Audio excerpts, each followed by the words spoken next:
করে দস্তরখানা ফেলে, খাওয়ার পরে দই মিষ্টি শূন্য, এইগুলো করে ইসলাম বাঁচানো যাবে না ভাই। ইসলাম বাঁচাতে গেলে বাতিলের বিরুদ্ধে আমাদেরকে জিহাদ ঘোষণা করা লাগবে। ধরে কোন কথা ঠিক কি না? আপনাদের এই এলাকায় বাতিল কি? বাতিল বোঝেন আপনারা? আল্লাহ কোরআনে বললেন, কুল জাল হক ওয়া যাহাকাল বাতিল ইন্নাল বাতিলা কানা যাহুকা।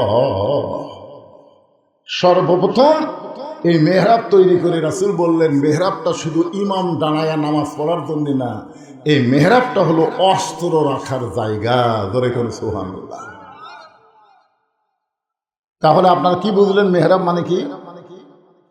অস্ত্র রাখার জায়গা। এইটা যদি এখন আমি বলি আর এই ভিডিও ভ্যানেরা যদি ছাড়িয়ে দেয়, তাহলে আগামীকালই আমার বিরুদ্ধে অ্যাকশন শুরু হবে। কেরে কি তো জঙ্গি, মানে যুদ্ধের কথা যারা বলবে তারাই জঙ্গি। বাতিলের বিরুদ্ধে লড়াই করতে হবে ভাইজান। আমি আবার আমার নিজের জীবন এটা প্রমাণ, বুঝলেন? নিজের জীবন। আমি পাশে আপনাদের কি শান্তিরাই বলেছে যে ড্রাইভার আমাকে গাড়ির থেকে নামা দিল, আমি গেট খুলে বাসায় যাব, ইতিমধ্যে দেখি আমার গেটের পাশে যে আমের গাছ আছে, অট্টালি সাইডে কুত্তে, আমার এই কালো জুব্বা দিয়ে করে খেপে গেল, ওরা সাইডে খারাপ হয়ে আমার খাও খাও করে ধরল। আমি যত দোয়া দরুদ আছে করি, কিন্তু ওরা লড়ে না। শেষ পর্যন্ত দেখলাম কুত্তা খেদানোর একটা আয়াত আছে, ইন্নাহুম ইয়াকিদুনা কাইদা ওয়া আকিদু কাইদা। এই আয়াতটা খেলার পরে যখন বললাম, এক কুত্তা এসে আমার জুব্বা দিল কামড়। তখন আমি কইলাম, কিরে দোয়া দিয়ে দরুদ দিয়ে আয়তাল কুরসি দেওয়া হয় না, কোরআনের আয়াত পড়লেও কুত্তা লড়ে না। তখন আমার ইমান বলছে যে হুজুর, আপনার মুখত খালি দোয়া আছে, কিন্তু আপনার হাতত লাঠি নেই। খালি লাঠি থাকলে দোয়া লাগে। এক কুত্তার পাশাত বাড়ি মারলে বাকি তিনটে এমনি ধুল মারবে। বাংলাদেশের মুসলমানের মুখে খালি দোয়া আছে, কিন্তু হাতত লাঠি নাই। লাঠি থাকলে হাসিনার মতন ফ্যাসিস্ট এই বাংলাদেশে নতুন করে আসতে পারবে না। জোরে বলেন কথা, কথা বলেন না কেন ভাইজান? কথা বলা লাগবে। ভারত পায়তারা করতেছে, ভারতের একটা পুতুল আমাকে দেশত বসাবি। আপনারা ভোটের দিনে খালি ভোট দিলে হবে না, হাতত একটা করে মাল থোয়া লাগবে। কথা বুঝুন, কথা কর না কেন? আজকে খালি ভোট দিবার আসিনি, কুত্তে খেতা বেড়াচ্ছে। জোরে কর কথা ঠিক করে? এই খাও খাও কুত্তা যা করছে 15.5 বছর, আগামী ফেব্রুয়ারির 12 তারিখে কোনো কুত্তার জায়গা ভোট সেন্টারে হবে না। জোরে কথা কর না কেন? কথা বলা লাগবে। মনে করতেছেন খালি ওয়াশ করবে যাচ্ছে, আপনার কোনো সাইজ করবে যাচ্ছে, সাইজ হওয়া লাগবে না। হ্যাঁ, আল্লাহ কোরআনে বলেন, ইন্নাল্লাহা ইয়ামুরুকুম আন তুআদ্দুল আমানাতি ইলা আহলিহা ওয়া ইযা হাকামতুম বাইনান নাস আন তাহকুমু বিল আদল। আল্লাহর নবী আস্তে করে মেহরাবের মধ্যে ঢুকলেন। মেহরাবের ভিতরে ঢুকে নবী একটা থলিয়া, একটা ব্যাগ বের করলেন। সাহাবীরা বলে, রাসূলুল্লাহ, জীবনের সবথেকে গুরুত্বপূর্ণ ওয়াজ আমাদের শোনাবেন, কিন্তু হুজুর ওয়াজটা না শুনে আপনি একটা থলিয়া বের করলেন। আল্লাহ রাসূল সাহাবীদের প্রশ্নের কোনো উত্তর না দিয়ে ওই ব্যাগের ভিতর থেকে একটা জিনিস টেনে টেনে বের করতেছেন। ওসমান গনি বলে, রাসূলুল্লাহ, যেই জিনিসটা থলিয়ার ভিতর থেকে আপনি বের করলেন, এইটা তো আপনার পরনের একটা জুব্বা হিসাবে দেখতে পাই। ওগো আল্লাহর নবী, এই জুব্বার মধ্যে এমন কি ওয়াজ আছে আমরা সকলে মনোযোগ দিয়ে শুনতে চাই। রাসূল বললেন, তাহলে শোনো, এই জুব্বা দুনিয়ার সাধারণ কোনো জুব্বা নয়। এই জুব্বা পরে কাবার পাশে আমি ঘুমিয়েছিলাম। আমি নবী যখন এই জুব্বা পর অবস্থায় ঘুমিয়ে অচেতন, এমন সময় ফেরেশতা জিবরাইল আমাকে ঘুম থেকে করলো চেতন। ফেরেশতা জিবরাইল পায়ের তালুতে চুমু দিয়া আমি ঘুম থেকে চেতন পাই। এই জুব্বা পর অবস্থায় জমজমের কূপের পানি দিয়ে আমি ওযু করেছি। সাহাবীরা রে, এই জুব্বা পরা অবস্থায় বোরাকের পিঠে করে আমি বাইতুল মুকাদ্দাসের ভিতরে গেলাম। বাইতুল মুকাদ্দাসের মধ্যে গিয়া আমি নবী 2 রাকাত নামাজের ইমামতি করলাম। সুবহানাল্লাহ। রাসূল বললেন, এই জুব্বা দুনিয়ার সাধারণ কোনো জুব্বা নয়। এই জুব্বা পরা অবস্থায় সমস্ত নবী রাসূল আমাকে ইমাম মেনে তারা আমার পিছনে ইক্তেদা করলো। আমাকে আল্লাহ তাআলা ডিগ্রি দিলেন ইমামুল আম্বিয়া, ইমামুল মুরসালিন। এই জুব্বা পরে আমি বোরাকের পিঠে করে 7 আসমান পাড়ি দিলাম। এই জুব্বা পরা অবস্থায় রফরফে পাড়ি দিয়া আমি সিদরাতুল মুনতাহা অতিক্রম করে এই জুব্বা পরা অবস্থায় আমি আল্লাহর আরশে গেলাম। আল্লাহর আরশে গিয়ে আল্লাহ পাক আমার সঙ্গে মেরাজ করলো, সাক্ষাৎ করলো। এই জুব্বা পরা অবস্থায় আল্লাহ আমাকে 5 ওয়াক্ত নামাজ দিল। সেই নামাজ নিয়ে আবার দুনিয়াতে ফেরত আসলাম। আমি মেরাজ ঘটানোর পর থেকে এই জুব্বাটার কোনোদিন আমি পরি নাই। আমি যত্ন করে এই থলিয়ার মধ্যে রাইখে দিয়েছি, কারণ আমি নবী থাকবো না, আমি নবী অচিরেই দুনিয়া থেকে চলে যাব। আমি যাব এই দামি জুব্বা নিয়ে যাব না। এইটা তোমাদের মধ্যে কাউরে না কাউরে আমি দিয়া যাব। যেই বলছে এই জুব্বাটা আমি নিয়ে যাব না, এত দামি জুব্বা, এই জুব্বাটা আমি তোমাদের মধ্যে কাউরে না কাউরে দিয়ে যাব।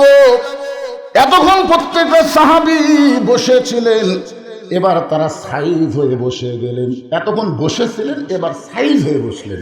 আপনার বলেন তো বসা কয় রকম? এতক্ষণ বসে ছিল, কিন্তু এবার সাইজ হয়ে বসছে। তার মানে এই যে আপনারা ওয়াজ শুনবার যাচ্ছেন, আপনাদের মধ্যে কিন্তু 2 ধরনের বসা আছে। একটা বসার নাম হলো আলগা বসা। বলে কোন কি বসা? আলগা, আলগ হয়ে থাকে।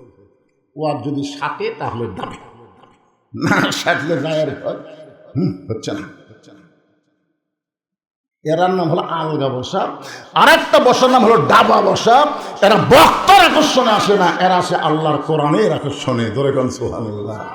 কোরআন হাদিস থেকে গুরুত্বপূর্ণ কথা হবে, এরা ডাবা ডাবা খালি শুনতেই থাকবে।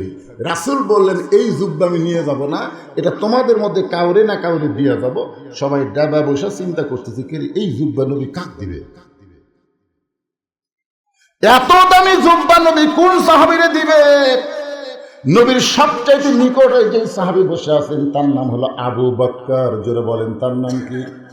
আবু বকর মনে মনে চিন্তা করে, এই জুব্বা বুঝি নবী আমাকেই দিবে, এই জুব্বা বলি নবী আমাকেই দিবে। কারণ আল্লাহ নবী নিজেই বলেছেন, আল্লাহর পরে এই দুনিয়াতে কেউ যদি আমার দোস্ত থাকে, এই দোস্তের নাম হলো আবু বকর সিদ্দিক। এই কথাটা কখন বলছে জানেন? যখন আল্লাহ তাআলা নবীকে হিজরতের হুকুম দিলেন। আল্লাহ রাসূল সর্বপ্রথম যার দরজাত গেলেন তার নাম কি? আবু বকর। শুধু একটাবার বলছেন, চারদিকে কাফের আকালে সাইজে আছে তো, রাসূল ছিল বলেন আবু বকর, সাথে সাথে দরজা খুলে গেছে। আল্লাহ নবী বলেন, আবু বকর আমি তোমাকে ডাক দাও মাত্রই দরজা খুললে কেমনি? আবু বকর বলে, রাসূলুল্লাহ আপনার কি মনে আছে কয়েক মাস আগে আপনি বলেছিলেন একদিন আল্লাহ হিজরতের হুকুম দিবে, আমাকে সঙ্গে করে আপনি মদিনায় যাবেন। সেদিন থেকে আজ পর্যন্ত কোনো রাত্রিবেলা ঘুমাইনি, বরং সারা রাত আমি দরজায় দাঁড়িয়ে থাকি। নবী এক টানে আবু বকরকে বুকের মধ্যে নিয়ে কপালে একটা চুমা দেব না, আবু বকর আসমানের আল্লাহর পরে এই দুনিয়াতে কেউ যদি আমার দোস্ত থাকে, সে দোস্তের নাম হলো আবু বকর সিদ্দিক। গাড়ি সুরের ভিতরে মাটি থেকে ৬,০০০ ফুট উপরে, যারা হজ করেছেন গাড়ি সুর মাটি থেকে ৬,০০০ ফুট উপরে। নবী আমার একটু দুর্বল হয়ে আবু বকরের উড়ারটাকে বালিশ বানিয়ে ঘুমায় গেছেন, কিন্তু হযরত আবু বকর গর্তের মধ্যে ঘুমায় না। মনের মধ্যে নানা রকম চিন্তা। এত ভালো একজন মানুষ, যেই মানুষ কোনোদিন কারো ক্ষতি করে নাই, কোনোদিন কাউরে কষ্ট দেয় নাই, আর সেই মানুষটাকে মক্কার কাফেররা পছন্দ করে না। এত চিন্তা করার পর আবু বকর হঠাৎ খেয়াল করে দেখে নবী তো ঘুম পাড়তেছে, কিন্তু মাথার উপরে একটা ছিদ্র দেখতে পায়। আবু বকরের মনের মধ্যে চিন্তা হয়, ছিদ্র দিয়ে কিছু বের হইয়া যদি নবীরে কামড় দেয়। আপনার বলেন তো গর্তের মধ্যে কয়জন? জোরে বলেন কয়জন? আবু বকর একটাবারও মনে করে নাই ছিদ্র দিয়ে কিছু বের হয়ে যদি আমারে কামড় দেয়। এই কথা একটাবারও মনে করে নাই, বারবার মনে করতেছে যদি কিছু বের হয়ে নবীরে কামড় দেয়। এখন ডান উড়াতে নবী ঘুম পাড়তেছে, বাম পাখানা গর্তের মুখে লাগায় দিস। আল্লাহ কোরআনে বলেন, আল্লাযী খলাকাল মাউতা ওয়াল হায়াতা লিয়াবলুয়াকুম আইয়ুকুম আহসানু আমালা। আমি আল্লাহ পরীক্ষা করব সুন্দর আমলের। আবু বকর যখন সিদ্ধের মুখে পাটা দিছে, সঙ্গে সঙ্গে বলে, পাহাড়ি এলাকায় বিষাক্ত সাপ, তুই কোথায় রে? সাপ বলে, লব্বাইক আল্লাহ। আল্লাহ কয়, যা যা ওই গাড়ি সুরের ছিদ্রে যে পাটা দিছে ওই পাতে কামড় বসা। আল্লাহর হুকুমে বিষাক্ত সাপ বিষ নিয়ে আবু বকরের পায়ের তালুতে যখন কামড় দেয়, সঙ্গে সঙ্গে বিষটা চলে আসছে কলিজায়। আবু বকর বলে, সাপরে তুই কামড় দিলি, বিষটা কলিজায় আসলো, তুই মনে করলি আমি পা টান দেব, আমি মরে যাব, কিন্তু পা টান দিয়ে আল্লাহর নবীকে কামড়ানোর সুযোগ পাবি না। সাপটা বলতেছে, আল্লাহ কামড় দিলাম কিন্তু পা তো টান দেয় না। আল্লাহ বলে, আবার কামড় মার। সাপটা যখন আবার কামড় মারছে, আবু বকর বলে, সাপরে একবার কামড় দিয়ে তোর মনের আশা পূরণ হলো না, তুই আবার কামড় দিলি, তুই মনে করছিস আমি পা টান দেব, আমি মরে যাব, কিন্তু আমার পা আমি টান দেব না। সাপটা বলে, আল্লাহ দুইবার কামড় মারলাম, এরপরেও যখন পা টান দেয় না, কি করব? আল্লাহ বলেন, আবার কামড় মার, আবার কামড় মার, আবার কামড় মার। কিতাবের মধ্যে আছে 5বার সাপটা কামড় মারছে। বিষের যন্ত্রণায় আবু বকরের গোটা দেহ থরথর করে কাঁপতেছে। হঠাৎ অসতর্ক মুহূর্তে এক ফোঁটা চোখের পানি নবীর গাল মোবারকে পড়েছে। নবী আমার ঘুম থেকে চেতন পায়, বলে, আবু বকর বাড়ির কথা মনে করে কাঁদতেছো, বিয়ে বাচ্চার কথা মনে করে কাঁদতেছো। আবু বকর বলে, রাসূলুল্লাহ, আমার কলিজা চিরে যদি আপনাকে দেখাতে পারতাম, আমার কলিজার মধ্যে আল্লাহ নবী ছাড়া আর কারো জায়গা নেই। তাহলে কি জন্য কাঁদতেছো? বলে, সিদ্ধের মুখে পাটা দিছে, কি যেন বারবার কামড় দেয়। আল্লাহ নবী, আবু বকর বিষাক্ত সাপ তোমার কামড় দিতে, পাটা টান দাও, তোমার চোখের পানি পড়তেছে, একটা বার কি তুমি আমার ঘুম থেকে ডাক দিবা না? আবু বকর বলে, নবী গো, আমার জীবনের চাইতে আপনার ঘুমের দাম বেশি। সঙ্গে সঙ্গে নবী বলে, আল্লাহ, যে আবু বকর নিজের জীবনের দিকে না তাকায়া আমাকে বেশি মহব্বত করে, সে আবু বকরকে আমি নবী কি দিব? আল্লাহ আল্লাহ বলে, হাবিব রে, আপনার সমস্ত উম্মতের নেকি যদি এক পাল্লায় দেওয়া হয়, আর আবু বকরের গায়ে সুরের মহব্বত যদি অন্য পাল্লায় দেওয়া হয়, সমস্ত উম্মতের নেকির চাইতে আবু বকরের মহব্বতের ওজন বেশি হবে। সে আবু বকর মনে মনে চিন্তা করে, জুব্বা বুঝি আমি পাই, এত দামি জুব্বা নবী অন্য কাউরে দিবে না, আমাকেই দিবে, এই মনে করে চিন্তা করতেছে, কিন্তু জবান খোলার সাহস পাচ্ছে না। এমন সময় আবু বকরের বাম পাশে একজন বসে আছে, তার নাম হলো হযরত ওমর। জোরে বলেন, নাম কি? মনে মনে চিন্তা করতেছে, এই দামি জুব্বা বুঝি আমি পাই, কারণ রাসূল বলেছেন, আমার পরে কেউ যদি নবী হতো, লাউ কানা ওমর, নবুয়তের দরজা বন্ধ হয়েছে বলে ওমর নবী হওয়ার পারে নাই। রাসূল বলেছেন, নবী হওয়ার সব যোগ্যতা আল্লাহ ওমরকে দান করেছে। এই কোরআনে 23টা আয়াত, জোরে বলেন কয় আয়াত? 23টা আয়াত আল্লাহ শুধুমাত্র উমরের পক্ষে, উমরের শানে নাযিল করেছে। জোরে কোন সুবহানাল্লাহ। আল্লাহ রাসূল বলেছেন, আমার পরে যদি নবুয়তের দরজা খোলা থাকতো, আল্লাহ উমরকে নবী বানায় দিত। কিন্তু আল্লাহ বলে ফেলেছে, মা কানা মুহাম্মাদুন আবা আহাদিম মির রিজালিকুম ওয়ালাকিন রাসূলুল্লাহি ওয়া খাতামান নবীন। আমাদের নবীর পরে আর কোন নবী হবে? জোরে কোন হবে? কিন্তু যদি হতো তাহলে কে হতো? নবীর এই কথাটা আল্লাহ এতই পছন্দ হয়েছে, কিন্তু কি করবে, আল্লাহ নিজেই নবুয়তের দরজা বন্ধ করে দিছে। এই জন্য ওমরকে দুনিয়াতে নবী করে পাঠাবেন না, কিন্তু হাসরের ময়দানে আল্লাহ তাআলা নবীর এই কথার দাম দিতে গিয়া ওমরকে নবীদের কাতারে দাঁড় করাইয়া দিবে। যেই কাতারের প্রথম নবী থাকবে দাউদ আলাইহিস সালাম, খুব খেয়াল করবে, যেই কাতার, কয়েকটা কাতার হবে, নবীদের সব নবী কিন্তু এক কাতারে দাঁড়াবে না, আমাদের নবী একাই এক কাতার।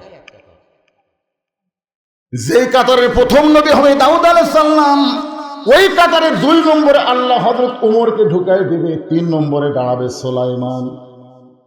1 নম্বরে কে? মনোযোগ দিন, 1 নম্বরে দাউদ, 2 নম্বরে ওমর, 3 নম্বরে সুলাইমান। আল্লাহর যত নবী আছে সমস্ত নবীরাই হলো বুদ্ধিমান, আর চালাক নবী হলো মাত্র 2 জন। আপনার বলেন তো চালাক নবী 2 জন, এই 2টার নাম জানেন? একটা হলো মূসা আর একটা কি সুলাইমান। আল্লাহ রাসূলের একটা হাদিসের ব্যাখ্যায় বলা হয়েছে, কোনো সন্তানের যদি স্মরণ শক্তি কম হয়, সকালে মুখস্থ করে বিকালে ভুলে যায়, আবার বিকালে মুখস্থ করে রাত্রে মনে নেই, এই সন্তানদের ডান হাতে যেরকম তালাক নবীর নাম আরবিতে লিখে 21 দিন যদি বেঁধে রাখা যায়, এই দুইটা নবীর রুহানি তাওয়াজ্জুতে আল্লাহ তার জেহান শক্তি আবার ফিরাইয়া দেয়। তাবিজ দিয়ে দিলেন। একটু মনোযোগ দিয়ে শুনবেন। একজন চালাক হলো মূসা আর একজন চালাক হলো সুলাইমান। সুলাইমান নবী মনে মনে চিন্তা করবে, আমার বাবা দাউদের পরেই তো আমার থাকার কথা, কিন্তু মাঝখানে ঢুকলো কে? না, এটা তো সুলাইমান জানে না কিনা আমার বাবা দাউদ, তারপরে তো আমি থাকবো, কিন্তু এই মাঝখানে কোন নবী? আস্তে করে পিছন থেকে বলতেছে, ভাইজান আপনি কোন নবী ভাই? আপনার নামটা একটু শুনবার চাই। সঙ্গে সঙ্গে ওমর ফারুক বললেন, অলিমান খাফা মাকামা রাব্বিহি জান্নাতান। এই আল্লাহর সামনে দণ্ডায়মান হওয়াকে ভয় করো। আল্লাহর সামনে দণ্ডায়মান হওয়াকে ভয় যারা করবে, আল্লাহ খুশি হয়ে তাদেরকে 2টা জান্নাত দিয়ে দিবে। ধরে কেন সুবহানাল্লাহ। আমি আসামি হয়ে আল্লাহর সামনে দাঁড়ায় আছি, আর তুমি আমাকে বলো কোন নবী ভাই, কোন নবী ভাই? আমি নবী হবার পাবো কেন? আমার নাম হলো ওমর। 3 বার বলেছে আমার নাম হলো ওমর। আল্লাহ নবী বলেন, এই কথা শোনার পরে সুলাইমান বলবে, আমি একজন চালাক নবী হওয়ার কারণে সমস্ত নবীদের নাম জানি, কিন্তু ওমর নামে তো কোনো নবী নাই। ওমর ফারুক বলবেন, এটা কিসের কাতার? বলে, তোমার সামনে তিনি দাঁড়াইছে আমার বাবা দাউদ আলাইহিস সালাম, আর তোমার পিছনে আমি দাঁড়াইছি সুলাইমান। ওমর কানবার বলবে, ওগো আল্লাহর নবী সুলাইমান, আমার বড় বেয়াদবি হয়ে গেছে, আল্লাহর রাস্তা আমাকে মাফ করেন, আমি কেন নবীদের কাতারে আসলাম আমি তো নিজেই বুঝতে পারলাম না। এই কথা বলে হযরত ওমর যখন নবীর কাতার ছাড়তে যাবে, আল্লাহ রাসূল বলেন, ওই সময় আল্লাহ বলবে, ওমর আমার দোস্ত নবীর দাম, কথার দাম রাখতে গিয়া তোমাকে নবীর কাতারে দাঁড় করাইছি, তুমি কাতার ছিল না। ওমর ফারুক বলবেন, আল্লাহ নবীর কাতারে আমার দাঁড় করা আপনি খুশি করতে পারবেন না, বিশ্ব নবীর উম্মতের কাতারে আমি দাঁড়াতে চাই। বিশ্ব নবীর উম্মতের কাতারে দাঁড়াইলে লাভটা কি? লাভ জানেন আপনারা? আছেন আমার মুক্তার, আছেন আমার ব্যারিস্টার, শেষ বিচারের হাইকোর্টেতে তিনি আমায় করবেন পার, আমি পাপী তিনি জামিনদার। আল্লাহর নবী প্রত্যেকটা উম্মতকে বাঁচানোর জন্য আল্লাহর কাছে ওকালতি করবে, ব্যারিস্টারি করবে, আল্লাহর কাছে সুপারিশ করে আমাদেরকে জান্নাতে পৌঁছে দিবে। তাহলে বিশ্ব নবীর উম্মতের কাতারে দাঁড়ানো এটা বিশাল একটা ভাগ্যের ব্যাপার। সেই ওমর মাথা নিচু করে মনে মনে চিন্তা করে, এই জুব্বা বুঝে আমি পাই। ওমর ফারুকের পাশে একজন মনে মনে চিন্তা করতেছে, জুব্বা বুঝে আমি পাই, কারণ আমি হলাম নবীর ডবল জামাই। আপনারা বলেন তো, আল্লাহ নবীর ডবল জামাই তার নাম কি? খালি ওসমান? খালি ওসমান? এটা একটা হলো। এখানে যারা হাজী সাহেব আছেন, আপনি করছেন মাশাআল্লাহ, এখানে যারা হাজী সাহেব আছে তারা সবাই জানে, জান্নাতুল বাকিতে ঢুকতে গেলে দরজায় গেটে লেখা আছে, এই গোরস্থানের মধ্যে 10,000 সাহাবী ঘুম পাড়তেছে। সুবহানাল্লাহ বলেন। কত হাজার? 10,000-এর বেশি সাহাবী জান্নাতুল বাকির মধ্যে ঘুমায় আছে। আমাদের বাংলাদেশে কিন্তু একটা সাহাবীর কবর নেই, একটাও নেই। যেগুলো আছে সেগুলো খুব বেশি হলে ওই সিলেটের শাহজালাল, মাস্তানে সুলতান বলতি মহিষে, এরা আল্লাহর ওলি হবে, কিন্তু সাহাবী না। আমি একবার সিলেটে গিয়ে দেখলাম একটা মাজার হলো লেদা শাহ। হবিগঞ্জ পার হয়ে একটা মাজার রাস্তার ধারো, মাজারের নাম হলো লেদা শাহ রহমতুল্লাহ আলাইহ। কিছু দূর যাওয়ার পরে দেখলাম আরেকটা মাজার ঘোড়া শাহ রহমতুল্লাহ আলাইহ। আমি চিন্তা করলাম, ওটা লেদা শাহ, এটা ঘোড়া শাহ, তাহলে আসল শাহ উঠি। একজনকে বললাম, কে রে ভাই লেদা শাহ কি? বলে, হুজুর যে ঘোড়া শাহ কবরের কাছে খাড়া গেছেন, ওর ঘোড়া উঠে লাগিয়েছিল, সে লাট ঢাকাতে আছে লেদা শাহ। আর এই ঘোড়া এই জায়গায় মরছে, এর জন্য আছে ঘোড়া শাহ। আরো সামনের দিকে যাবেন, সেটি আছে ঘোড়ার মালিক। তার মানে বোঝা গেল বাংলাদেশের অধিকাংশই মাজার ভণ্ড। এগুলা কিন্তু রেল লাইনের ধারে হয় না, এগুলা বেশি হয় পাকা রাস্তার ধারে। জোরে কোন কথা ঠিক কিনা? খালি যাবি আর হাদিয়ে মারবি। জান্নাতুল বাকির মধ্যে 10,000-এর বেশি সাহাবীর কবর আছে। সর্বপ্রথম যেই কবরটা পাবেন সেই কবরটা হলো ওসমান গনির কবর। যে কবরে ছোট্ট একটা পাথরে লেখা আছে ওসমান গনি, ওসমান গনি। আল্লাহ নবী ডাক দেন, ওসমান, আল্লাহ তোমাকে এত সম্পদ দান করেছে, তুমি কি হিসাব বলতে পারো? ওসমান গনি বলতেছে, ইয়া রাসূলুল্লাহ, আল্লাহ আমাকে যত সম্পদ দান করেছে, এই সম্পদ রাখতে গেলে যে গুদাম হয়, ওই গুদামে যে তালা দেই, সেই তালার চাবি টানতে একটা শক্তিশালী উট হিমশিম খায়। সুবহানাল্লাহ কন না কেন?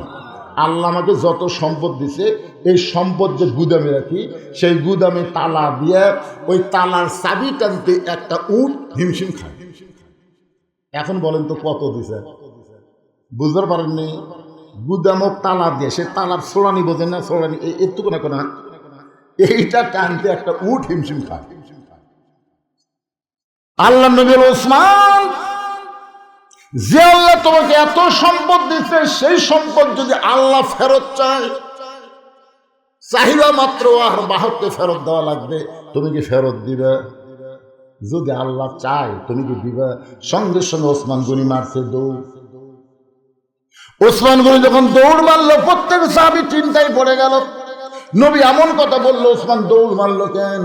কিছুক্ষণ পরে সমস্ত সাহাবী নবী দেখতে পায় যে উটটা চাবি বহন করে, ওই উটটা রশি ধরে ধরে নবীর দরবারে এসে বলতেছে, ইয়া রাসূলুল্লাহ, সমস্ত সম্পদের গুদাম, গুদামে তালা সহ চাবি টানা উটটাও পর্যন্ত আমি আল্লাহরে দিয়া দিলাম। গুদাম দিলাম, গুদামে যে সম্পদ আছে সম্পদ দিলাম, গুদামে যে তালা লাগাইছি তালাও দিলাম, ওই তালার চাবি বহনকারী উটটাও পর্যন্ত আমি আল্লাহ দিয়া দিলাম। নবী বলে, আল্লাহ যে ওসমান চাহিদা মাত্র সব তোমাকে ফিরাই দিল, তুমি আল্লাহ ওসমানকে কি দিবা? আল্লাহ বললেন, আমি আমার গানি ডিগ্রি ওসমান রে দিয়া দিলাম। সুবহানাল্লাহ। সেদিন থেকে নাম হলো ওসমান গনি। আর একটা ডিগ্রি হচ্ছে ওসমান জুন্নুরাইন। ওসমান হলো দুইটা নূরের অধিকারী। ধরে কোন সুবহানাল্লাহ। আল্লাহ নবীর দুইটা মেয়েকে পর পর বিয়ে করেছিলেন। প্রথম বিয়ে করেছিলেন সেই মেয়েটার নাম হলো রোকেয়া। দ্বিতীয় যে মেয়েটাকে বিয়ে করেছিলেন তার নাম হলো কুলসুমা। একসঙ্গে দুই মেয়েকে বিয়ে করা জায়েজ নাই, তবে একটা মরে গেলে আর একটা যদি রাজি হয় ইসলাম জায়েজ করেছে। আমার কথা কি বুঝবার পারলেন? একসঙ্গে দুই বোনকে বিয়ে করা, এবারে জোরে বললে কি হয়? একসঙ্গে দুই বোনকে বিয়ে করা। এক বোনকে বিয়ে করেছে আর একটা যুবতীশালী হুন্ডার পাশে নিয়ে ফিল্ডিং মারা জায়েজ। বিয়ে করা যদি জায়েজ না হয় তাহলে ফিল্ডিং মারা জায়েজ নাই। আমার এলাকার এক শালি মারা গেছে, বুঝলেন? দুলাই ভাইসা বলতেছে, আমি আমার আদরের শালির লাশটা ধরে কবরে নামাবো। আমার আদরের শালির লাশটা ধরে কুটি নামাবি? এই তো ফতুয়া মানে না, আবেগে বলে ফেলে দিছে। আমার কলজার টুকরা শালি, আদরের শালি মরে গেছে, আমি তার লাশটা ধরে কবরে নামাবো। পাশ থেকে হুজুর, হারাম হারাম, শালির লাশ স্পর্শ করা হারাম। দুলা ভাই মুসকিল মুসকিল হাসে। তাহলে হাসেন কেন? বলে হাসার কারণ হল, ই যখন জ্যাঁতা ছিল আমার হাতের থেকে 500 টাকা নেওয়ার জন্য এমনভাবে হাত ধরল, টাকা না দেওয়া তো হাত ছাড়িনি। তো বেঁচে থাকতে হাতের থেকে টাকা নেওয়া যায় বাবা? মরে গেলে লাশ ছোঁয়া যদি হারাম হয়, তাহলে বেঁচে থাকলে কি হবে? কথা কন না কেন ভাই, কথা কন না কেন? এখানে যে সমস্ত মেয়ের বাপ আছে, আমি তাদের পাওয়াত হাত দেবো। যদি পাওয়াত হাত দিলে আপনার একটা মেয়ে যদি বিয়ে দেন, আর একটা মেয়ে যদি যুবতী বাড়ির থাকে, খবরদার ওই জামাই গাবড়ার কাছে ঘিসতে দিয়েন না। আপনাদের আদম দিদি একজন লোকের নাম আসলো গাবড়া। তোর এখন কি নাম আসলো? গাবড়া। এই শালা গাবড়া আমাকে আদম দিদি ঢুকতে দেয়নি। গাবড়া কতগুলো মাহফিলের প্যান্ডেল পর্যন্ত করছে, গাবড়া আমার ঢুকতে দেয়নি। আমি খালি চিন্তা করছিলাম, গাবড়া রে তোর তো সামনে কি হবি রে? আজকে গাবলার বাড়ি আছে কিন্তু ঘর নাই। গাবলা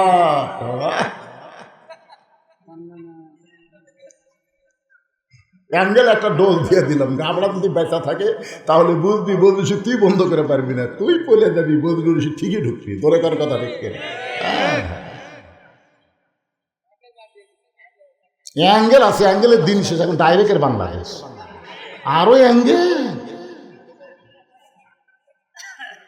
একটু মনোযোগ দিয়ে শুনবেন। আল্লাহ রাসূল বলেছেন, রে মেয়েরা শোনো, যে সমস্ত মেয়েরা পর্দার অন্তর আছেন আপনারা একটু মনোযোগ দিয়ে শুনবেন। দুইটা পুরুষকে তোমরা কাল সাপের মতন ভয় করবা। একটার নাম হলো দেওরা, আর একটার নাম হলো দুলা ভাই। একটা পুরুষের নাম হলো দেওরা, দেওরা বোঝেন আপনারা, আর একটার নাম হলো দুলা ভাই। এই দুইটা পুরুষ কিন্তু সুযোগে সদ্ব্যবহার করে। চিন্তা করে, বোন তো আমার ঘরতে আছে, আর ওর ছোট বোনের যদি আমি একটু তাহলে চিন্তা করি, আমি কিছু বলবার গেলে আমার বোনের ভাত বলি। আর ভাইয়া যখন মানুষ হয়ে গেছে তখন দেওরা ভাবির সামনে গিয়ে গান শুরু করেছে, ভাইয়া তোমার বর, আমি যে দেবর, বুঝে দেখো ভাবি কার বেশি দাবি, ভাইয়া গেছে মালয়েশিয়ায়, আমি এখন আসি। একদিন দেওয়া রাজা ভাবি বলতে, ভাবি আপনার যে কি সাইজ, ভাবি মনে হয় আপনার বিয়েই হয়নি।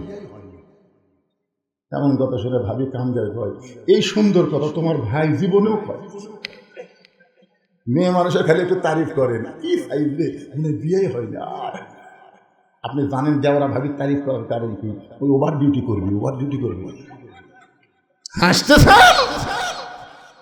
আজকে পরকীয়া নষ্টমী সমাজের মধ্যে এই কারণে বেশি হচ্ছে। জোরে তো কথা কন না কেন, কথা কন না কেন? আমার মায়ের একটু মনোযোগ দিয়ে শুনবেন। ওসমান গনি আল্লাহ নবীর দুইটা মেয়েকে বিয়ে করেছেন পরপর।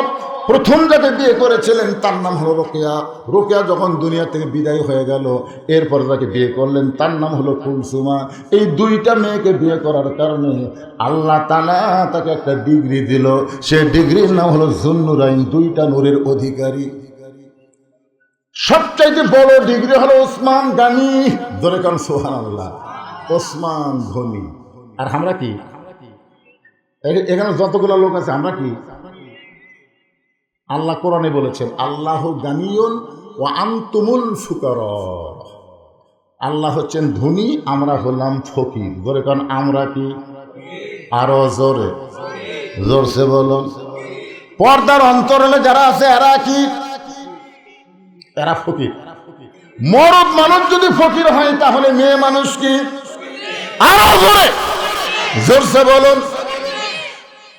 আপনারা বলেন তো, অনেক দিন হলে ফকির কিন্তু নিচে ছিল আর ফকুনির জাত ছিল উপরে। ধরে কোন কথা ঠিক না?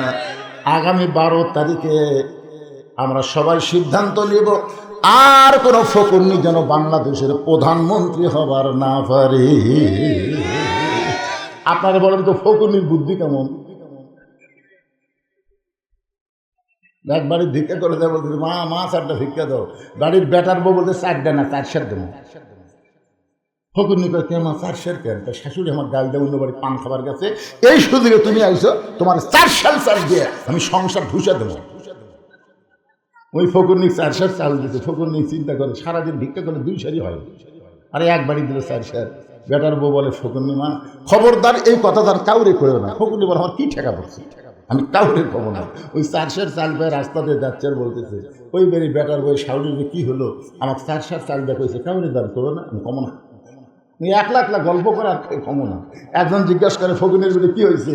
ওই বেরি বেটার বউ 4 সের চাল দেখলে কাউরে দান করো না, কাউরে কমো না বাবা, কাউরে কমো না। চিন্তা করে দেখেন, যেই ফকুনি সামান্য একটা ঝোলার চাল সামলাবার পারলো না, সেই ফকুনি যদি দেশ সামলাবার দেন পারবি? বোঝেন না কেন? এই জন্য আল্লাহ কোরআনে বলেন, আর রিজালু কাওয়ামুন আলান নিসা, পুরুষ থাকবে উপরে, নারী থাকবে নিচে। এই কথা বক্তা বলল সিদের না, এই কথা হলো আমার আল্লাহ। জোরে বলেন কার? যে বাড়িতে মেয়ে মানুষ জোরে কথা কয়, ওই বাড়িতে মরদ মানুষ আছে কি না বোঝা যায় না। দেখবেন যে বাড়িতে মেয়ে মানুষ সেই চিল্লাই, ওই বাড়িতে মরদ মানুষ বিলাই হয়ে।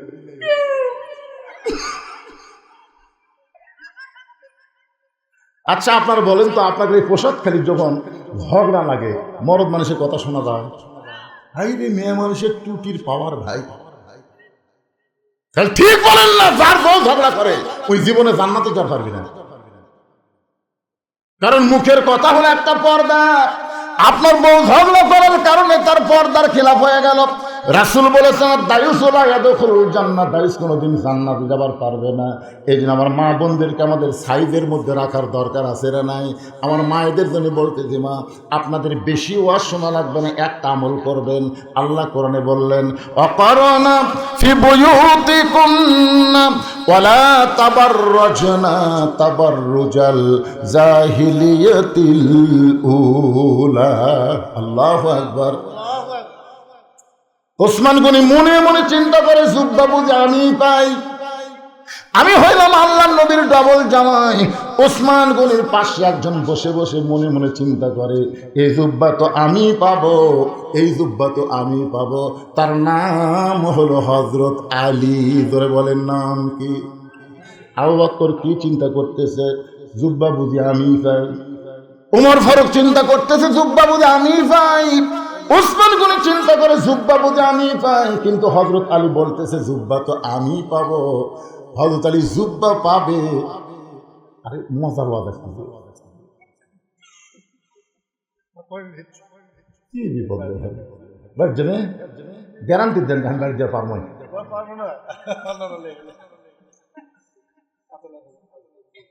আপনাদের চেয়ারম্যান বসে আছে তো, সেই মজা লাগছে না। চেয়ারম্যানেরা তো বেশিক্ষণ থাকতে পারছে না, বলছেন সারাদিন কাজ কাম করে মানুষের, এখন তো হুকুনি পর্যন্ত। ও চেয়ারম্যান, আমার বিধবা ভাতার কি হল? আমি হিসাব করে দেখছি, বাংলাদেশের যত নেতা থাক সবচাইতে বেশি কষ্ট হলো চেয়ারম্যানের। ধরে কর কথা রেখে এমপি কিন্তু কেউ কথা কর পারবে না, কিন্তু চেয়ারম্যান, ও চেয়ারম্যান আমার অটো ভ্যানের চাকা ভেঙে গেছে, অটো চেয়ারম্যান তার আমার রাস্তা দিয়ে ঠবি না। ও রে বাবা রে, ভোট নেওয়ার আগে 500 খাইছু, এখন আবার অটো ভেন চলা পারিস না। কি মনে করতেছেন আগামী নির্বাচন আসতেছে? একটা টাকা খাওয়া আপনার জন্য গু খাওয়ার মতন হারাম। ধরে কথা কর না, কথা কর না। আমি আয়াতে কারিমা তেলাওয়াত করেছি, অবশ্যই ওয়াজ করব। ইন্নাল্লাহা ইয়ামুরুকুম আন তুআদ্দুল আমানাতি ইলা আহলিহা ওয়া ইযা হাকামতুম বাইনান নাস আন তাহকুমু বিল আদল। এই আয়াতের বাংলা অর্থ আমি বুঝাবো। এই কথা কোনোদিনও বলবেন না আমার ভোট আমি দিব, যাকে খুশি তাকে দিব। এইটা কোনো মুসলমানের কথা না। মুসলমানের কথা হলো আমার ভোট আমি দিব, ভালো মানুষ দেখে দিব। ওরকম ঠিক কিনা? এই যে আজকে আশ্চর্য হয়ে গেলাম, প্রধান অতিথির ভাই যে বক্তব্য দিল, মৌলবি ফের এই মসজিদ মধ্যে শুনে বলি হাই রে হাই, তো সবই জানে না, খালি জানে না, অবশ্যই মানে। চেহারা দেখলে কিছুটা নূর দেখা যায়। ধরে কার কথা ঠিক কিনা ভাই? যান ভালো মানুষ খালি টুপিওয়ালারাই ভালো মানুষ, জুব্বালারাই ভালো মানুষ তা কিন্তু না। সমাজের মধ্যে এমন অনেক ভালো মানুষ আছে যারা নির্বাচনে যদি আসে আপনি কিন্তু প্রতীক দেখবেন না, আপনি ভালো মানুষ দেখে ভোটটা দেওয়া লাগবে। এই ভোটটা হবে আপনার জান্নাত, এই ভোটের কারণেই যাওয়া লাগবে জাহান্নাম। যে আয়াতে কারিমা তেলাওয়াত করলাম তার তাফসীর করে আপনাদের বুঝাবো, তবে যেটা বলতেছে একটু মনোযোগ দিয়ে শোনেন। হযরত আলী বলতেছে এই জুব্বাটা আমি পাবো। এই কথা বলার অধিকার হযরত আলী কেমনে পাইল?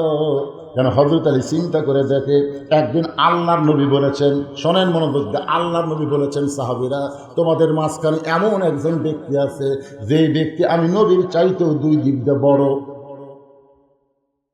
আল্লাহ রাসূল বলতেছেন সাহাবীরা তোমাদের মাঝখানে এমন একজন মহান ব্যক্তি বসে আছে যেই ব্যক্তিটা আমি নবীর চাইতেও 2 দিক দিয়ে বড়। সাহাবীরা বলেন না হুজুর, আপনার চাইতে বড় এটা আমরা মানব না। রাসূল বললেন তোমরা না মানলেও আমি মানতেছি। ওমর ফারুক বললেন আপনার চাইতে 2 দিক দিয়ে বড়। সেই সাহাবীর নাম কি? রাসূল বললেন তার নাম হলো হযরত আলী। আল্লাহ নবী বললেন শোনো বাবা, আদম থেকে আমি নবী পর্যন্ত যত নবী দুনিয়াতে আইছে এই নবীর বইরা জান্নাতে হবে, জান্নাতে যাবে, কিন্তু জান্নাতি নারীদের নেত্রী কোনো নবীর বিবি হতে পারবে না। জান্নাতি নারীদের নেত্রী হবে আমার কলিজার টুকরা ফাতেমা। এই ফাতেমার স্বামী যিনি, তিনি হলেন পৃথিবীর শ্রেষ্ঠ স্বামী।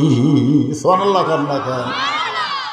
আল্লাহ নবীর বিবির নাম খাদিজাতুল কুবরা। নবী কিন্তু সর্বসাকুল্যে 11টা বিয়ে করছেন। জোরে বলেন কয়টা? এই নবীর উম্মতের একটু হিসাব থবেন। কেউ কয় 13টা, কেউ কয় 15টা, এইটা ঠিক না। সর্বসাকুল্যে বিয়ে করছেন কয়টা? আরো জোরে। 11টা বইয়ের মধ্যে নবী শুধু একজনকে ইচ্ছা করে বিয়ে করছেন। একটা মেয়েকে নবী ইচ্ছা করে বিয়ে করছেন, আর অন্য 10টাকে নবী ইচ্ছা করে বিয়ে করেননি।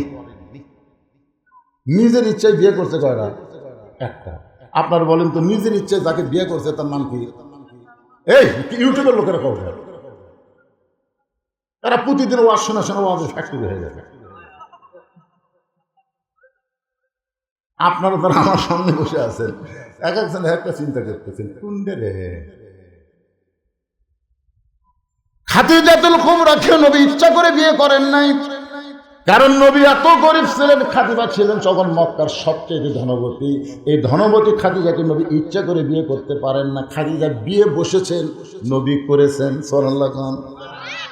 আয়েশাকে নবী ইচ্ছা করে বিয়ে করেন নাই, কারণ নবী যখন আয়েশাকে বিয়ে করেছেন তখন আয়েশার বয়স হলো মাত্র 6 বছর। জোরে বলেন কয় বছর? 6 বছরের ছোট্ট একটা মেয়েকে নবী ইচ্ছা করে বিয়ে করতে পারেন না। আল্লাহ হুকুম করেছেন, এই কারণ নবী আয়েশারে বিয়ে করছে। শুধু একজনকে নবী ইচ্ছা করে বিয়ে করছেন, তার নাম হলো উম্মে সালমা। জোরে বলেন নাম কি? আল্লাহ নবী ঘটক পাঠাইছিলেন উম্মে সালমার বাড়িতে। ঘটক যা বলতেছে, উম্মে সালমা, আল্লাহ নবী আপনাকে বিয়ে করতে চায়।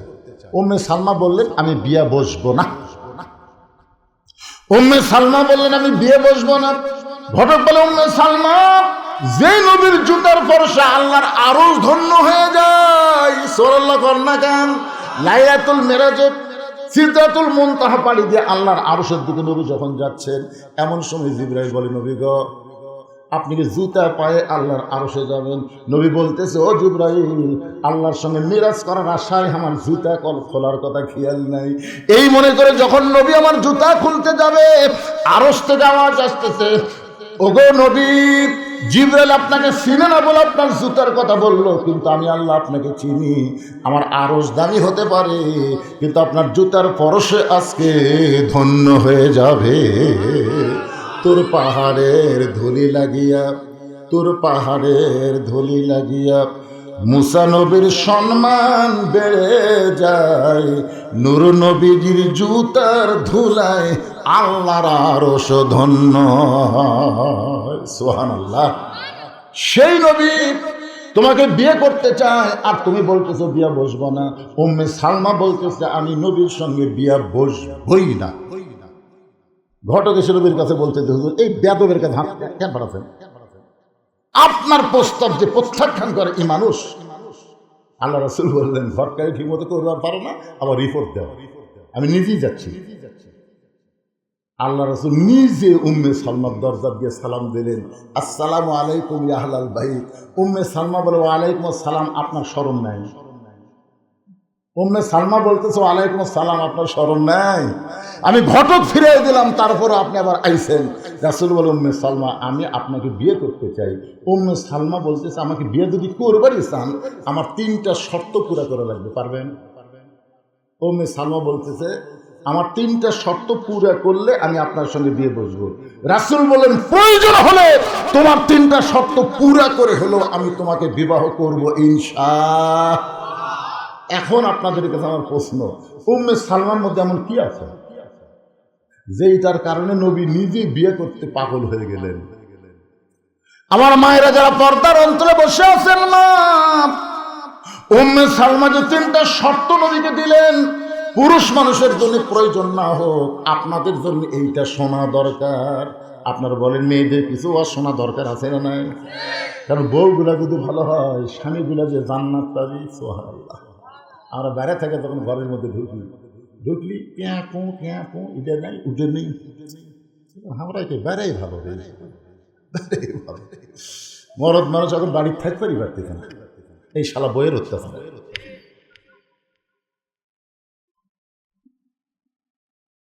আমার মায়ের একটু মনোযোগ দিয়ে শুনবেন।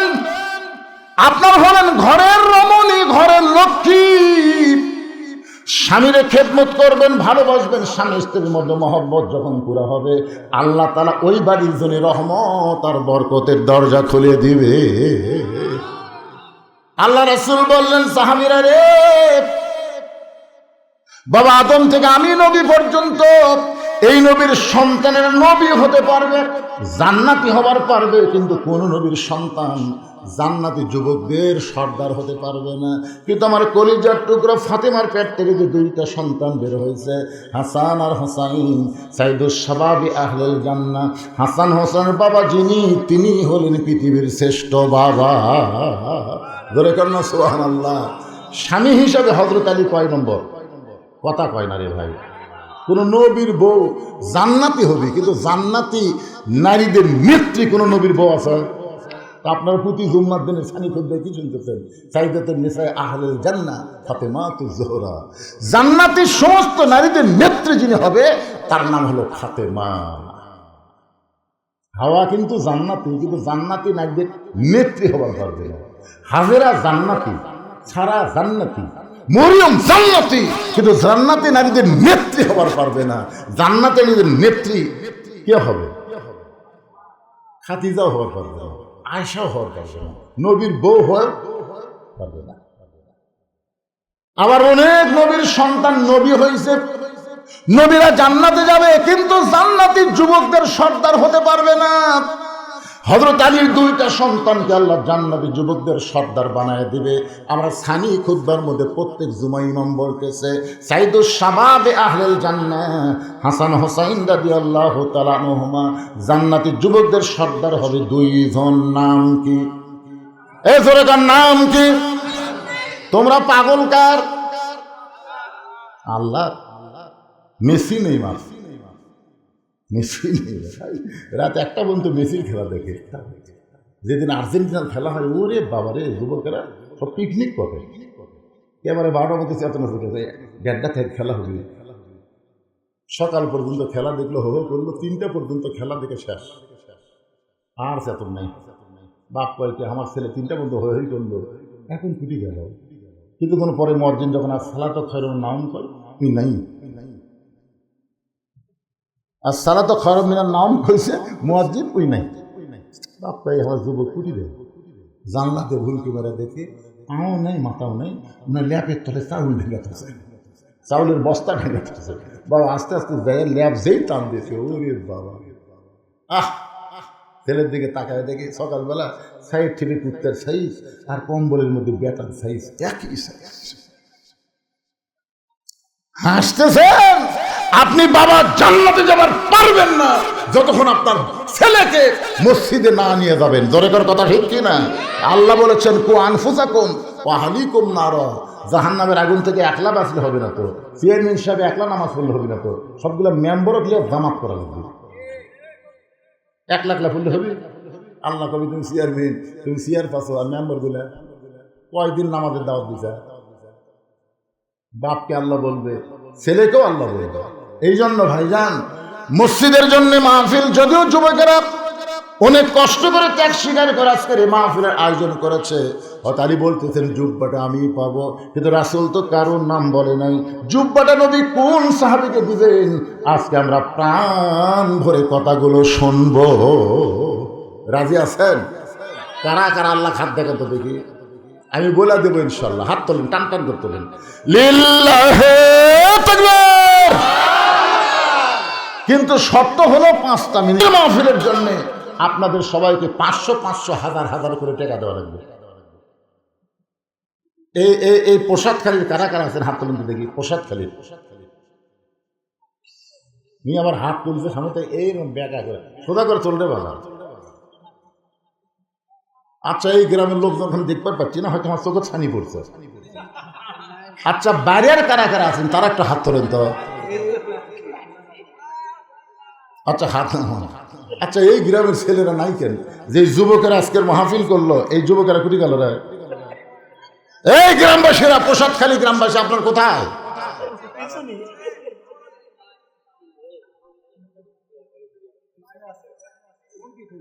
কোন পিছনে? আমি তো দেখতে পেলাম না। কোনটা? সব এটি আছে ভাই সব দেন, কয় হাজার দিবেন দেন, আপনি দেখলো লগত দেন পারে, এটাও বাকি নাকি? হাদিস সাহেব বলে আমি পিছনে আছি, 1000 টাকা নগদে করছে দেন, আল্লাহ তার দানকে কবুল করেন, নেক নিয়ত নেকাশা পড়া করেন। প্রত্যেক বছর ছেলেরা গান বাজনা না করে এরকম কোরআনের মাহফিল করবে, আপনারা কি বেজান না খুশি?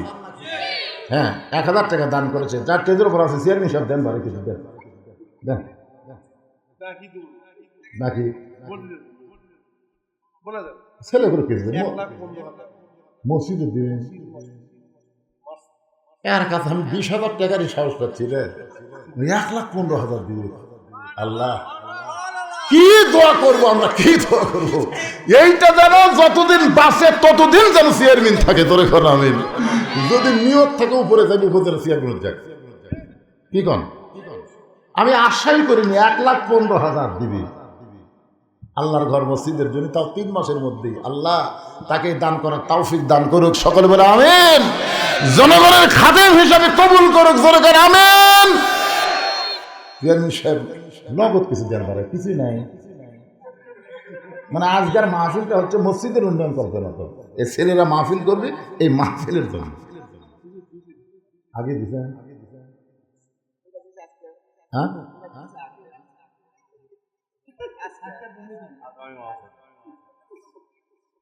আচ্ছা আগামী মাহফিলের জন্য হচ্ছে, আজকের জন্য না। আগামী মাহফিল কত দিন এখন লগত দেওয়া লাগবে স্যার, কয়ে দেন না। মসজিদের যদি 1,15,000 দিবার পারেন, ওটাও তো মরে গেলেও পাবেন। মাশাআল্লাহ, আমরা মৃত্যু চাচ্ছি না। খালেদা যে এমন অসুস্থ, তাই আমরা মৃত্যু চাচ্ছি না। কথা কর না কেন ভাই?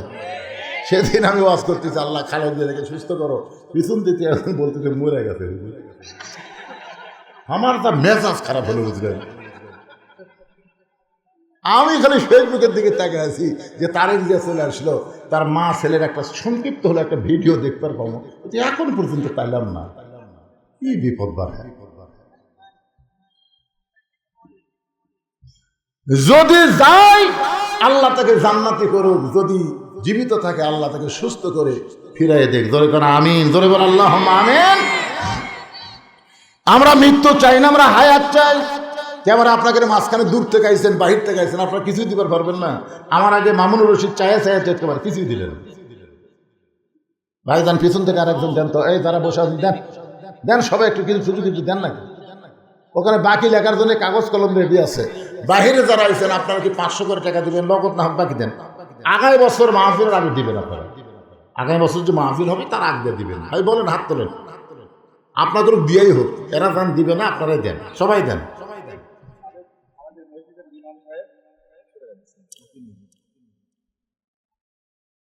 সাবেক ইমাম সাহেব কিছু দান করেছে, আল্লাহ দান কবুল করেন।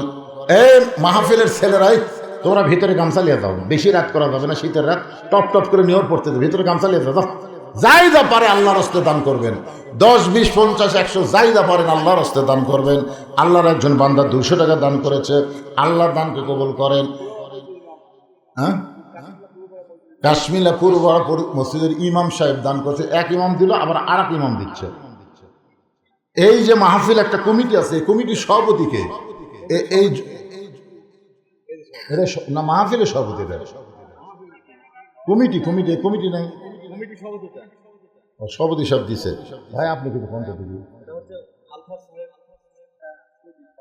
কমিটির সদস্য আলফাজ সাহেব 200 টাকা দান করছে, আল্লাহ তার দানকে কবুল করেন। আজকের মাহফিলের সম্মানিত সভাপতি জোরে বলেন মারহাবা। পকেটের মধ্যে হাত ঢুকাছে, একটু বেশি বেশি করে বার করুন। করজবাড়ির মোফাজ্জল সাহেব 500 টাকা দান করেছে, আল্লাহ তার দানকে কবুল করেন। এটা সভাপতি সাহেবের দান হলো।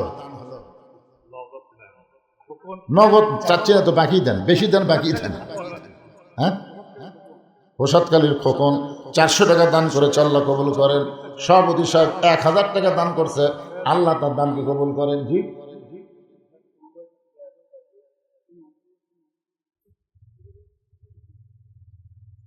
তিন মাসের মধ্যে 1,15,000 টাকা ক্যাশে দিয়ে দেবে ইনশাআল্লাহ।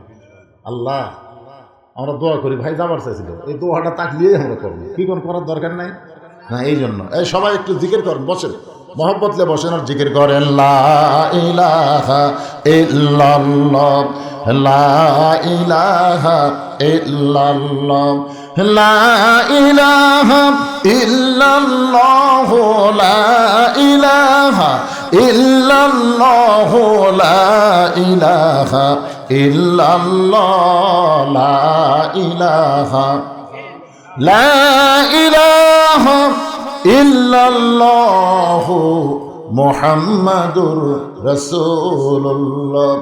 আল্লাহ নবী বলেন আলী, সঙ্গে সঙ্গে হযরত আলী লব্বাইক ইয়া রাসূলুল্লাহ। আলী মুস্কি মুস্কি হাসতেছে। আল্লাহ নবী তখন বললেন আনা মাদিনাতুল ইলমি ওয়া আলিউ বাবুহা, আমি হচ্ছে এলিমের শহর, আলী হচ্ছে তার দরওয়াজা। ধরে কর না সুবহানাল্লাহ।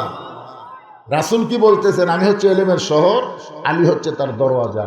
আমি নবী যখন থাকবো না, আমার সমস্ত জ্ঞান যার মাধ্যমে প্রকাশ পাবে তার নাম হলো হযরত আলী। ধরে কর সুবহানাল্লাহ।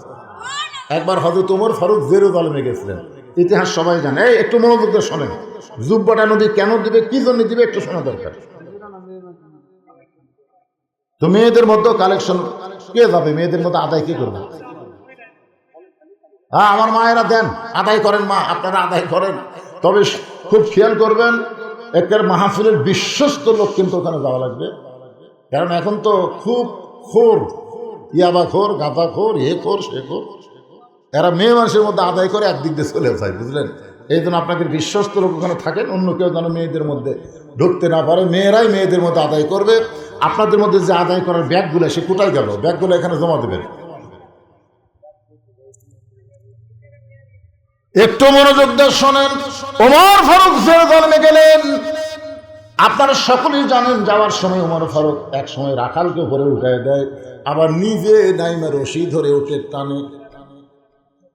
কিন্তু এমন মুহূর্তে জেরুজালেম ওমর ফারুক গেলেন, তখন রাখাল আছে উটের পিঠে, আর ওমর ফারুক নিচে দাঁড়িয়ে আছে।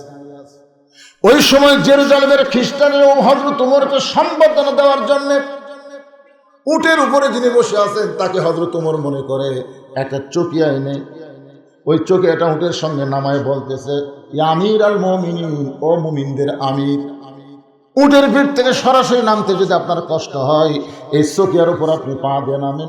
একজন খ্রিস্টান হামাগুড়ি দিয়ে বলতেছে, আমার পিঠের উপরে পা দিয়ে আপনি সযত্নে জমিনে নামেন। কিন্তু রাখাল ছোট বাচ্চার মতন কাঁদতেছে।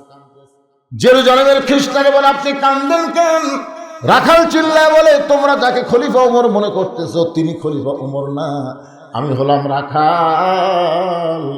আর রশি ধরে যিনি জমি দাঁড়িয়ে আছে তার নাম হলো হযরত ওমর। সমস্ত খ্রিস্টানে বলে, এটা কেমনে হয়, এটা কেমনে হয়? রাখাল চিল্লায় বলে, আল্লাহর কোরআন দিয়ে যখন রাষ্ট্র চলবে তখন নেতারা এমনি মুত্তাকি হয়ে যায়। সুবহানাল্লাহ।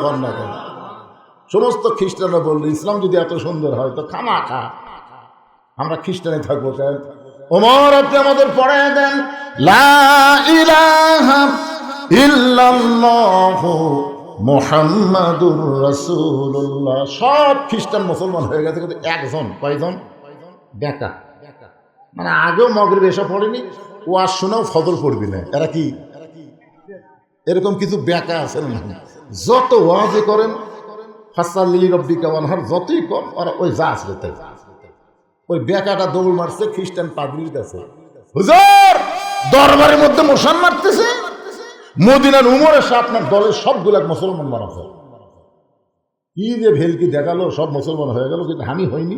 আমি দৌড়ে এসে আপনি খবর দিলাম। খ্রিস্টান পাদ্রী এসে দেখে ওমর ফারুকের সাথে সবাই জিকির করতেছে লা ইলাহা। পাদ্রী হযরত ওমরের সামনে দাঁড়িয়ে বলতেছে, ও মুসলমানের আমির, আমিও মুসলমান হবার চাই। ওমর ফারুক বললেন, আপনি পাদ্রী যদি মুসলমান হন তো আলহামদুলিল্লাহ। পাদ্রী বলতেছে, আমি মুসলমান হব, তবে আমার 4টা প্রশ্নের উত্তর দেওয়া লাগবে। ধরে বলেন কয়টা? 4টা প্রশ্নের উত্তর দেওয়া লাগবে। 1 নম্বর প্রশ্ন হলো, পৃথিবীর এমন কোন জায়গা যে জায়গায় সূর্যের আলো একবার পড়েছে কিয়ামত পর্যন্ত পড়বে না? ওই জায়গার কথা বলতে হবে। আমার 2 নম্বর প্রশ্ন হলো, পৃথিবীর এমন কোন কবর যেই কবরের লাশটাও জীবিত, কবরটাও জীবিত? আমার 3 নম্বর প্রশ্ন হলো, পৃথিবীর এমন কোন কারাগার যে কারাগারের মধ্যে কয়েদি জীবিত, ওই কারাগারের নাম বলতে হবে। আমার ভুল হয়ে গেছে, প্রশ্ন হলো তিনটা। এই তিনটা প্রশ্নের উত্তর যদি দিবার পারেন তাহলে আমি পাদ্রী মুসলমান হয়ে যাব। ওমর ফারুক। আর একটা প্রশ্ন হলো পৃথিবীর এমন কোন দুই ভাই একই সঙ্গে জন্মগ্রহণ করেছে, আবার বহু বছর একসঙ্গে তাদেরকে হত্যা করা হলো, কিন্তু এক ভাইয়ের চাইতে 100 বছরের বড়। এমন দুইজন যমজ ভাইয়ের নাম বলতে হবে। ওমর ফারুক বলেন, পাদ্রী রে, এমন প্রশ্ন আমি জীবনেও শুনি নাই, উত্তর কেমনে দিব? পাদ্রী বলতেছে, তাহলে আবার মুসলমান হলাম না। ওমর ফারুক জেরুজালেম থেকে যখন মদিনার ফিরে আসলেন, হযরত আলীর সঙ্গে দেখা হলো। আলী বলতেছেন, জেরুজালেমের খবর কি? ওমর ফারুক বললেন, সব খ্রিস্টান মুসলমান হয়েছে, কিন্তু একজন পাদ্রী মুসলমান হলো না। আলী বলতেছেন, কেন হইল না? বলে, আমাকে 4টা প্রশ্ন করলো, আমি উত্তর দিবার পারি নাই, উত্তর দিবার পারলেই মুসলমান হতো। আলী বলতেছেন, কি প্রশ্ন করেছে? বলে, 1 নম্বর প্রশ্ন হলো পৃথিবীর এমন কোন জায়গা সূর্যের আলো একবার পড়েছে কিয়ামত পর্যন্ত পড়বে না, ওই জায়গার নাম কি? আলী বলতেছেন, আপনি কি জানেন না, মুসা নবী যখন সাগর রাস্তা পাইলেন, ওই সময় সূর্যের আলো সাগরের তলে পড়ে গেল, আর ফেরাউন যখন সাগরে নামলো, ওই যে পানি একত্র হয়ে গেছে, কিয়ামত পর্যন্ত সাগরের ওই তলদেশে আর কোনোদিন সূর্যের আলো পড়বে না। ওমর ফারুক বলে, আলী রে, আমাকে 2 নম্বর প্রশ্ন করলো, কবরটাও জীবিত লাশটাও জীবিত, আমি তো বুঝতে পারলাম না। আলী বলতেছেন, কবর হলো মাছ আর লাশ হলো ইউনুস আলাইহিস সালাম। ইউনুস আলাইহিস সালামকে মাছটা কবর বানালো, কবরটাও মাছ জীবিত ছিল। ইউনুস নবী মাছের পেটের মধ্যে জীবিত ছিল। ইউনুস নবীরে খাইল মাছেতে গিলিয়া, ফেরেশতা পাঠাইলেন আল্লাহ ইসমে আজম দিয়া। এই জন্য গজলটা গাচ্ছি। বর্তমানে আমাদের ইন্টারিম সরকারের প্রধান, তার নাম কি? জোরে কন। হাসিনা কিন্তু দোয়া ইউনুস পড়ে না, জানেন? ওকে একজন সাংবাদিক প্রশ্ন করছিল, বিপদে দোয়া পড়েন না? নাম খেয়াল হলিয়া পারি না। ইউনুস নবীরে খাইলো মাছেতে গিলিয়া, ফেরেশতা পাঠাইলেন আল্লাহ ইসমে আজম দিয়া। দমে দমে সে হরদম পরে সে ইসমে আজম, মাছেরই উদর হইতে বাঁচাইলা প্রাণ। ওমর ফারুক বলে, আলী রে, 3 নম্বর প্রশ্ন করেছে, কবরের মধ্যে কয়েদি জীবিত আছে, সেই কবরটা কি? কয়েদিটা কি? আলী বলতেছেন, কবরটা হলো মায়ের উদর, আর কয়েদি হলো সন্তান। জোরে খান সুবহানাল্লাহ। 3 নম্বর প্রশ্ন করলো, এমন কোন 2 ভাই যমজ জন্মগ্রহণ করলো, বহু বছর পরে তারা একসঙ্গে মৃত্যুবরণ করলো, কিন্তু এক ভাইয়ের চাইতে এক ভাই 100 বছরের বড়। আলী বলতেছেন, একজনের নাম হলো আজিজ আলাইহিস সালাম, আর একজন হলো ওজার আলাইহিস সালাম। আল্লাহর কোরআন পড়েন তাহলে বুঝতে পারবেন। একজনকে আল্লাহ ঘুমের মধ্যে রাখছিল 100 বছর, ওই 100 বছর তার হায়াত কমে গেল। আবার 2 ভাইকে কাফের একসঙ্গে হত্যা করলো। ইতিহাস বলতেছে, এক ভাইয়ের চাইতে এক ভাই 100 বছরের বড়। ওমর ফারুক আলীকে বুকের মধ্যে নিয়ে বলতেছে, এমন এলেম আল্লাহ তোমার কেমনে দিল?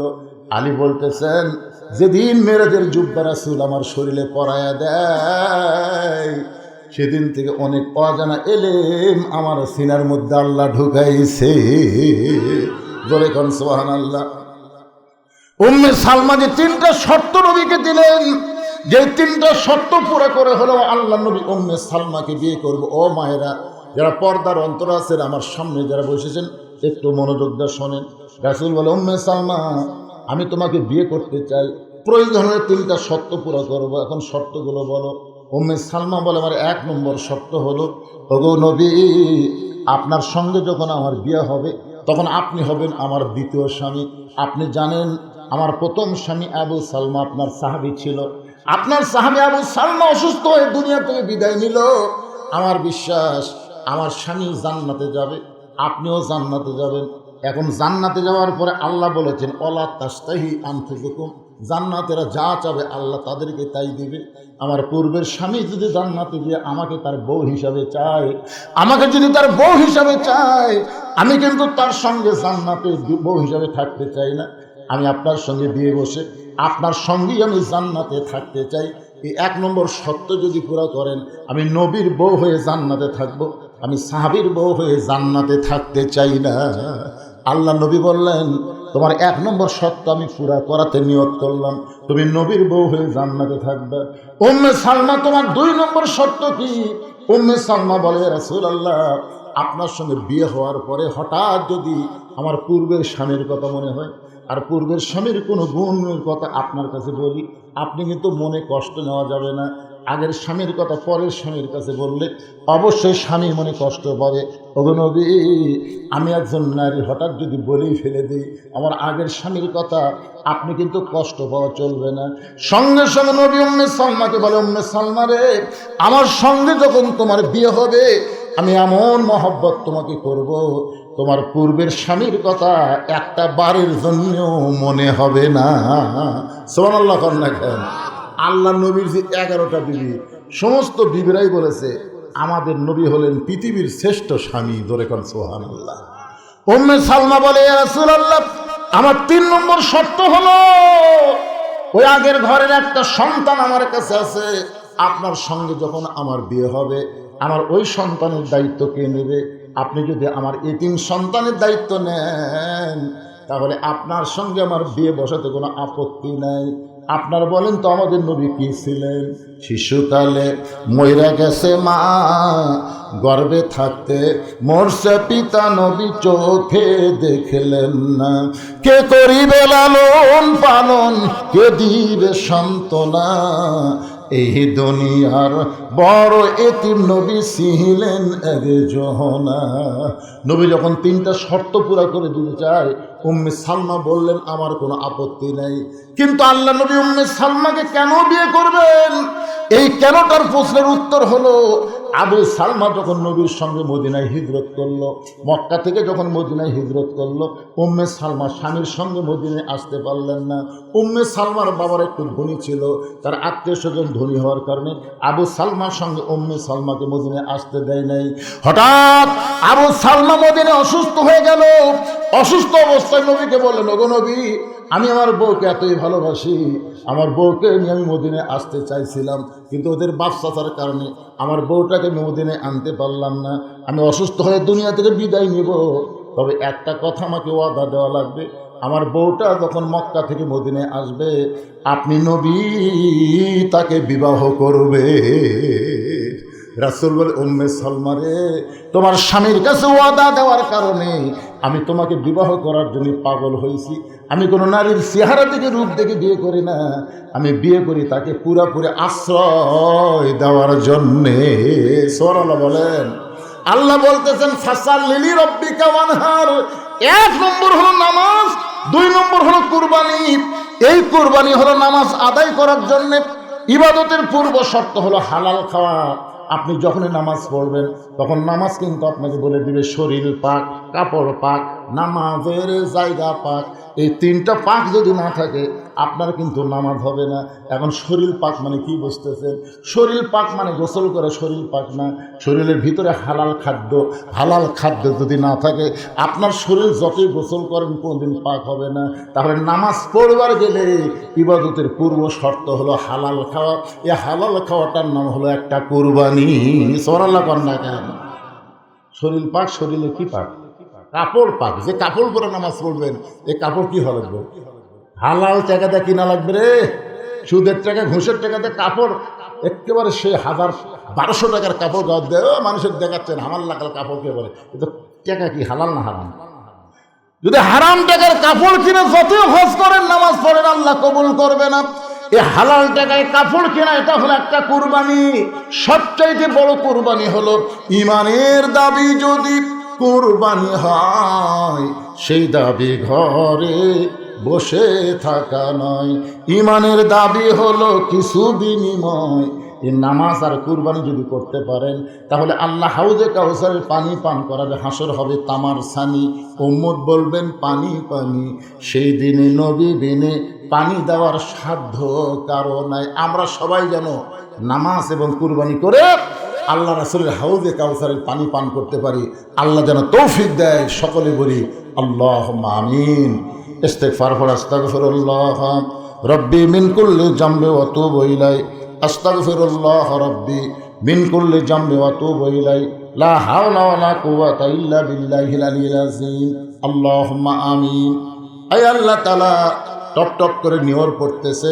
কঠিন শীতের ভিতরে তোমার পাগল বান্দা বান্দিরা আরামের বাড়ি ঘুমকে বাদ দিয়া কোরআন হাদিসের মহব্বত কলিজার মধ্যে নিয়ে এই জান্নাতের বাগানে বসে বসে কোরআন হাদিস আলোচনা শোনার শেষে আমি গুনাহগারের সঙ্গে রহমতের দরজায় ফকির হয়ে দোকানা হাত তুলেছি। আল্লাহ মেহেরবানি করে আজকের মাহফিল আমাদের সকলের হেদায়েতের জন্য, নাজাতের জন্য, জান্নাতের জন্য কবুল করো। এই মাহফিলের শুরু থেকে শেষ পর্যন্ত যত আলোচনা হয়েছে আল্লাহ, এর মধ্যে যদি ত্রুটি হয়, ভুল হয়, মাফ করে দাও। এর যা হাদিয়া মঞ্জুর করো। সোনার মদিনায় নবী পাকের রওজা মুবারকে আল্লাহ কবুল করে নাও।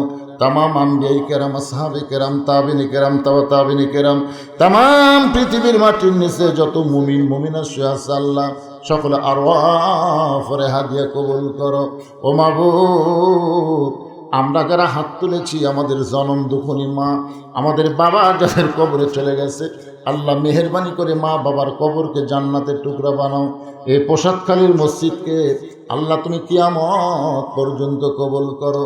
যেই ছেলেরা কষ্ট করে মেহনত করে আজকের জান্নাতের বাগান লাগাইছে, এই সমস্ত ছেলেদেরকে, যুবকদেরকে মসজিদে 5 ওয়াক্ত নামাজি কবুল করে নাও।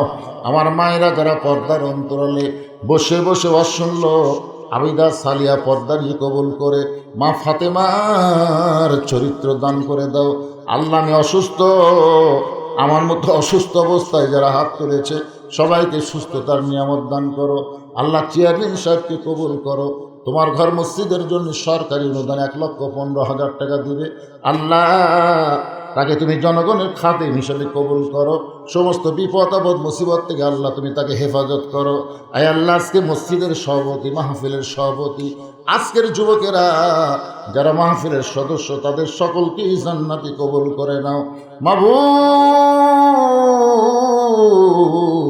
আজকের মাহফিলের সম্মানিত সভাপতি, সহসভাপতি, প্রধান অতিথি, বিশেষ অতিথি আল্লাহ সকলকেই তুমি কবুল করো। হাজির সাহেবদের কবুল করো, মুরব্বীদের কবুল করো, যুবকদেরকে কবুল করো, কচিকাচা বাচ্চাদের কবুল করো। আমার মা বোনদের আল্লাহ তুমি কবুল করো। কে কোন নিয়তে হাত তুলেছে আল্লাহ সকলের নিয়ত নেগাশাকে আল্লাহ তুমি পুরা করে দাও। মাবুদ, অনেকে বিপদে আছে, মুসিবতে আছে, সমস্ত বিপদ আপদ মুসিবত থেকে আল্লাহ তুমি হেফাজত করো। আবার দোয়া করি এই প্রসাদখালির উপরে তুমি রহমত বরকতের দরজা খুলে দাও। প্রত্যেক বছর এমন করে একটা জান্নাতের বাগান যেন এরা লাগাতে পারে, এমন ইমানি শক্তি আল্লাহ এদেরকে দান করে দাও। সুবহান রাব্বিকা রাব্বিল ইজ্জাতি আম্মা ইয়াসিফুন ওয়া সালামুন আলাল মুরসালিন আলহামদুলিল্লাহি রাব্বিল আলামিন। ওয়াজাল আখিরাতি কালিমাতুনা ইনদাল মাউতি লা ইলাহা ইল্লাল্লাহু মুহাম্মাদুর রাসূলুল্লাহ সাল্লাল্লাহু আলাইহি ওয়াসাল্লাম। আসসালামু আলাইকুম ওয়া রাহমাতুল্লাহি ওয়া বারাকাতুহু। আল্লাহ